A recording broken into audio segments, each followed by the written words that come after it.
I don't know how hot of a take this is, but I feel pretty strongly about this. And you, Bernie, you in particular, Brad, you too at this point. You guys know how much I love Luka, how much I love Giannis. I root for those guys all the time. Jayson Tatum is the MVP so far this season. Wow. Is the MVP. He's been to me best player on the best team, plays incredibly good defense, and everything has been said about his offense that needs to be said. We all know how good he is on offense. He's playing the best defense of his life. He played great defense last year, obviously, too, but it just has carried over into the season. Jayson Tatum's my MVP with a bullet right now. I would take him over almost anybody in the league. Cap or no cap? This is a tough one, man. This is a tough one. Bernie, this is tough for you especially. You have some conflicting biases here. I mean, I love Luka as a player, man. He's been balling out. It's tough because, like, when I look at,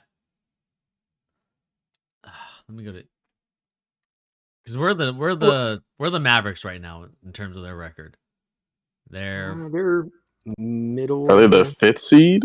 Yeah, they're in the middle somewhere. Yeah, they're the 5th seed right now, 9-6. The Celtics are 13-3. I mean, I want to give it to Luka because I think that he has done really well, and I think that obviously he's probably one of the best players to watch in the league right now. But I think Tatum's there, man. I think Tatum is starting to contend with him, and I would probably go Tatum at this moment just because of the team record. Look at the way that they've been playing right now. Like 13-3 on a 9-game winning streak. Like they are clearly showing you like this is like last year was not a fluke. Like last year's run up until the finals was not a fluke. There wasn't going to be a setback because of the coaching situation. Wasn't going to be any of those type of things. But like you look at Tatum, man, like he's balling out. He grew out his hair a little bit. You know, kind of has a little more flavor to him. Like he's really doing things for them that I think a lot of people weren't expecting. Like, you know, they expect Tatum to be a good scorer, but they don't expect him to be like not this defensive guy. He's legitimately.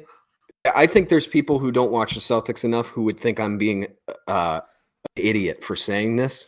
Tatum is legitimately defensive player of the year candidate right now. Like, to me, if you have him outside of your top 5 defensive player of the year candidates so far, you don't watch enough Celtics basketball. This dude, there's never a night where he's not the best defender on the court, if not, the second. It just doesn't happen at this point in his career. He maximizes everything about his game on both sides of the court. And before you answer, Brad, that's the reason why I have to put him ahead of Luka.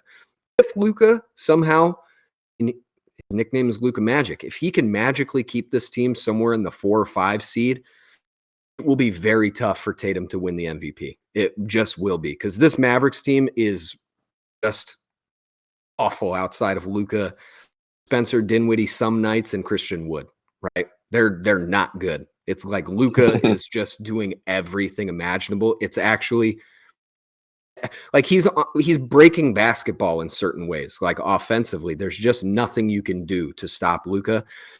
Problem is, it's just the defense will never match what Tatum can do on defense. I don't think it's really, really hard. Yeah, I agree. I think that with the Celtics record, Tatum is easily the front runner right now. He's playing the best basketball we've seen him play, and he's really a superstar now. Like before, like people would call him a superstar, and you were kind of like, I don't know if he's reached that status yet. But you had to question it.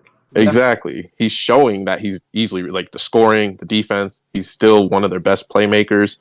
Yeah, I'd say Tatum is the front runner, but someone I would like to shout out is Steph Curry, because I feel like the Warriors record is doing him some injustice. He's playing some of the best basketball. Yeah. This is his best start to a year ever. This is his second. I would say I've only seen him play consistently better than this one single time in his career, and it was the first, 2016, the 50, 40, 90, the first season anybody ever did that. That season, I mean, was just ungodly what he was doing, but he's in that realm. Team was so much better. Yeah, that team was so much better. Yeah. That team was so much better than this team, and he's still God, I've always been a kind of a Steph hater, but man, he is so fun to watch. Yeah. I would He's actually doing say unreal stuff. this might be, I don't even know, this isn't part of the segment, but I was thinking about this the other night after watching this Warriors team beat the brakes off of the Knicks. Steph Curry might be the best leader of a basketball team in the 21st century. Like, just what he brings, like night in, night out, the mentality, the effort he has every single night. Just, I really do think he probably is the best leader we've seen of a team in the 21st century. Do you guys think that's crazy? I don't think so. I think he leads. He's not vocal like Draymond, but he leads by example, with what he does on the Exactly. court.